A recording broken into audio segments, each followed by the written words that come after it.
Welcome back to all of you on science killer classes. जैसा कि हमने आपसे कहा था, यूपीएससी की री एग्ज़ाम जो होने वाला है उसके लिए जीएस के 30 क्वेश्चंस की हम क्लासेस करा रहे हैं। हम 2 वीडियो ले आ चुके हैं पहले। इसके बाद तीसरी वीडियो आ रही है इसी सीरीज़ में। और जो लोग ज्वाइन करना चाहते हैं पेड बैचेस को, वो व्हाट्सअप करें 7505601809 पर।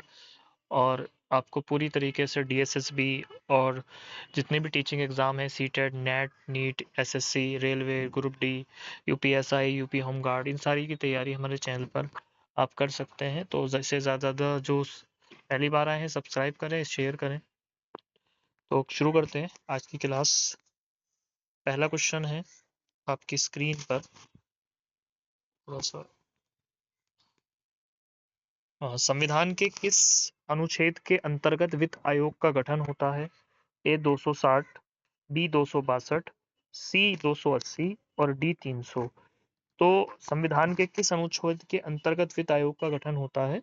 तो ये होता है 280। ऑप्शन सी जहां पर राइट हो जाएगा, और 280 वाला जो ऑप्शन हो जाएगा वो यहाँ पे राइट हो जाएगा। उसके बाद अगला प्रश्न है, भारत का नियंत्रक एवं लेखा परीक्षक किसके प्रति उत्तरदायी होता है? प्रधानमंत्री, वित्त मंत्री, सांसद, या फिर जो है, एक मिनट, ये स्क्रीन इस तरीके से ठीक है। तो भारत का जो नियंत्रक महालेखा परीक्षक होता है वो किसके प्रति उत्तरदायी होता है? प्रधानमंत्री के, वित्त मंत्री के, या फिर संसद के? तो ये उत्तरदायी होता है संसद के। ऑप्शन यहाँ पर सी वाला सही हो जाएगा, ये संसद के प्रति उत्तरदायी होता है। ठीक है। उसके बाद तीसरा प्रश्न है,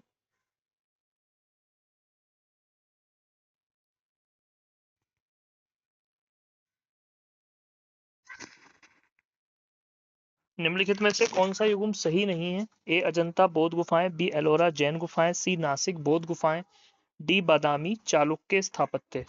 तो इनमें से जो है एलोरा वाली जो है जैन गुफाएं जो हैं, ये जो हैगा युग्मन सही नहीं है। बी वाला ऑप्शन यहाँ पर सही होगा। चौथा है, निम्नलिखित में से किसे लोकतंत्र का चौथा स्तंभ कहा जाता है? ए न्यायपालिका, बी मीडिया, सी नौकरशाही और डी निर्वाचन आयोग। तो लोकतंत्र का जो चौथा स्तंभ है वो कहा जाता है आपका मीडिया को। बी वाला ऑप्शन यहाँ से सही हो जाएगा। 4 लोक स्तंभ हैं लोकतंत्र के। ठीक है। एक जुडिशरी, एक्सिक्यूटिव, और तीसरी जो है आपका लेजिस्लेचर, और चौथा मीडिया माना जाता है। तो लौह पुरुष की उपाधि किसे दी गई थी? ए सुभाष चंद्र बोस, बी राजेंद्र प्रसाद, सरदार पटेल, डी लाल बहादुर शास्त्री। ये सरदार पटेल पर थी। 31 अक्टूबर को इनकी जन्म तिथि मनाई जाती है। ठीक है। उसके बाद अगला प्रश्न है, भारत में राष्ट्रीय आय का अनुमान सर्वप्रथम किसने लगाया था? ये Dadabhai Naoroji, V K R V Rao, C P C Mahalanobis, और डी आर सी दत्त। तो ये थे आपके ए दादा भाई नेरोजी। इन्होंने पहली बार जो है धन निष्कासन का सिद्धांत भी प्रस्तुत किया। अगला वाला अगला 7 प्रश्न है, निम्नलिखित में से कौन सा असहयोग आंदोलन का कार्यक्रम नहीं था? ये सरकारी उपाधियों का त्याग था, ये विदेशी वस्त्रों का बहिष्कार ये भी था, सरकारी विद्यालयों का बहिष्कार ये भी था, कर ना देना नहीं था इसमें। सी वाला ऑप्शन इसका राइट होगा जो है। क्वेश्चन 8 है, राष्ट्रीय हरित अधिकरण एनजीटी की स्थापना किस वर्ष हुई? ए 2008, बी 2012, सी 2014, 2010, बी 2 और सी 2012, और सी 2014। तो ये जो स्थापना थी एनजीटी की, ये स्थापना हुई 2010 को। बी वाला ऑप्शन यहाँ पे सही हो जाए। निम्नलिखित में से कौन सा खनिज ऊर्जा खनिज नहीं है? ए कोयला, बी पेट्रोलियम, सी यूरेनियम, और डी बॉक्साइट। अगर इसमें से जो हैगा निम्नलिखित में से कौन सा खनिज ऊर्जा खनिज नहीं है? ए कोयला, बी पेट्रोलियम, सी यूरेनियम, और डी बॉक्साइट। तो राइट ऑप्शन होगा इसमें से ऊर्जा खनिज जो नहीं है वो बॉक्साइट नहीं है। ऑप्शन डी यहाँ से सही हो जाएगा, बॉक्साइट नहीं है। प्रश्न संख्या 10 है, संविधान के संसदीय विशेष अधिकार का उल्लेख संविधान के किस अनुच्छेद में है? ए 101, बी 105, सी 109, और डी 112। तो ये अनुच्छेद में हैगा 105 में। इसका बी वाला ऑप्शन सही हो जाएगा। उसके बाद अगला प्रश्न है, बौद्ध धर्म में त्रिरत्न का संबंध किससे है? ए बुद्ध धम्म संघ से, बी बुद्ध ध्यान ज्ञान से, त्रिसंग संन्यास समाधि से, डी ध्यान धर्म विनिर्माण से। इसका सही ऑप्शन होगा बुद्ध धर्म संघ। ए वाला सही है, 11 का ए सही है। 12वां प्रश्न है, भारत में आपातकाल की घोषणा कितनी प्रकार की हो सकती है 1, option B 2, option C 3, option D 4। तो ये हो सकती है 3 प्रकार की। ऑप्शन सी यहाँ से सही हो जाएगा। ऑप्शन सी 3 प्रकार की हो सकती है। अगली बार है कच्छ का अगला प्रश्न है, कच्छ का रण किस प्रकार का क्षेत्र है? ए ज्वालामुखी, बी मरुस्थलीय, सी दलदली, डी पर्वतीय। तो कच्छ का जो रण है वो हैगा आपका दलदली, सी यहाँ पे आंसर हो जाएगा, सी वाला। अगला क्वेश्चन लेंगे हम यहाँ से। 14वां है, निम्नलिखित में से कौन सा आयोग केंद्र राज्य संबंधों से संबंधित है? ए सरकारी आयोग, बी मंडल आयोग, सी रंगनाथ मिश्रा आयोग, डी कोठारी आयोग। तो कोठारी आयोग शिक्षा से संबंधित था, याद रखना है आपको। सरकारी आयोग जो था कार्य, ये आयोग जो था ये राज्य और केंद्र के संबंधों पर आधारित था।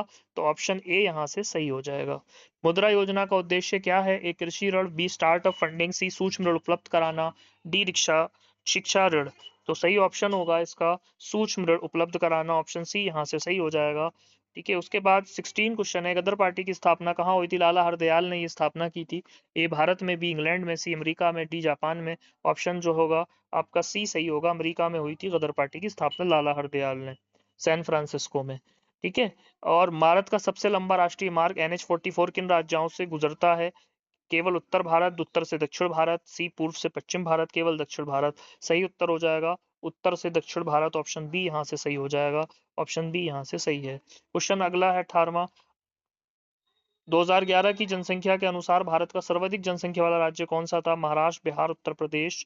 नीचे वाला ऑप्शन कटा हुआ है तो हमें इसी से पता लग जाएगा, ये उत्तर प्रदेश है। पश्चिम बंगाल है चौथे ऑप्शन पे लिखा हुआ। 19वां प्रश्न है, राष्ट्रीय जल नीति का प्रमुख उद्देश्य क्या है? ए निजीकरण, बी जल संरक्षण, सी जल कर, डी जल निर्यात। तो सही ऑप्शन होगा इसका जल संरक्षण, ऑप्शन बी वाला यहाँ से सही होगा, जल संरक्षण है इसका ऑप्शन 20। भारत का प्रथम गवर्नर जनरल कौन था? तो इसका जो है Lord Wellesley, Lord Curzon, Lord William Bentinck, Lord Canning. सही ऑप्शन हो जाएगा इसका Lord William Bentinck, option C यहाँ से सही हो जाएगा। अगला क्वेश्चन है 21वां प्रश्न है, हरित क्रांति का सर्वाधिक प्रभाव किस फसल पर पड़ा? ए चावल, बी गेहूं, सी मक्का, डी ज्वार। ये प्रश्न रिपीट हुआ है, तो ये गेहूं पे पड़ा था। 1965 में ये क्रांति स्टार्ट हुई और इसके लिए MS स्वामीनाथन जो थे हमारे भारत के, और नॉर्मल बरलोंग बाहर से थे, ये दोनों लोगों ने मिलकर हरित क्रांति लाए देश में। संविधान का संरक्षक किसे कहा जाता है? राष्ट्रपति, बी संसद, सी सर्वोच्च न्यायालय, डी निर्वाचन आयोग। तो इसका जो संरक्षक कहा जाता है वो कहा जाता है आपको जो हैगा संविधान का जो संरक्षक है वो संसद को कहा जाता है, ऑप्शन बी यहाँ से सही हो जाएगा। 23वां प्रश्न है, निम्नलिखित में से कौन सा ग्रह सबसे अधिक उपग्रह वाला है? Brihaspati, B Shani, C Uranus और डी नेपच्यून। तो सबसे ज्यादा ग्रह वाला जो वो हैगा वो शनि है, बी ऑप्शन यहाँ से सही हो जाएगा।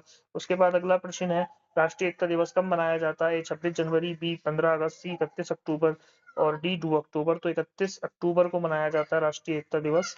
ठीक है, उसके बाद अगला प्रश्न है, भारत में दास प्रथा का उन्मूलन किस गवर्नर जनरल के समय हुआ? ये हैगा आपका Lord Curzon, Lord Bentinck, Lord Ripon, Lord Dalhousie. तो ये जो प्रथा का उन्मूलन था जो हैगा ये लॉर्ड बेंटिंक के समय में हुआ था, बी सही है इसका। ठीक है, लॉर्ड कर्जन के जमाने में जो हैगा बंगाल का विभाजन हुआ है। ठीक है, और लॉर्ड डलहौजी के टाइम पर रेलवे वगैरह में आया। 26 में भील आंदोलन का नेतृत्व किसने किया था? बिरसा मुंडा, ए बी गोविंद गुरु, सी सिद्ध कानू, डी अल्लूरी सीताराम। इसका सही आंसर है गोविंद गुरु ने किया था ये, गोविंद गुरु ने बी, एक मिनट ये क्वेश्चन दोबारा, गोविंद गुरु ने किया था इसका बी वाला। 28 नीली क्रांति संबंधित है, दुग्ध उत्पादन से, बी मत्स्य उत्पादन से, सी तिलहन उत्पादन से, डी कपास उत्पादन से। तो ये है मत्स्य उत्पादन से, क्योंकि समुद्र से रिलेटेड है, तो ये जो है मत्स्य उत्पादन है। उसके बाद ये प्रश्न छोड़ा रह गया, न्यायिक पुनरावलोकन की अवधारणा कहाँ से ली गई है? ब्रिटेन से, कनाडा से, अमेरिका से, आयरलैंड से।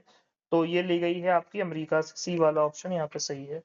उसके बाद 28 प्रश्न नीली क्रांति तो हमने कर ही लिया। ठीक है, 29वां है, लोकपाल एवं लोकायुक्त अधिनियम किस वर्ष पारित हुआ? ए 2011, 2012, बी 2013 और डी 2014। तो ये पारित हुआ था 2013, सी वाला।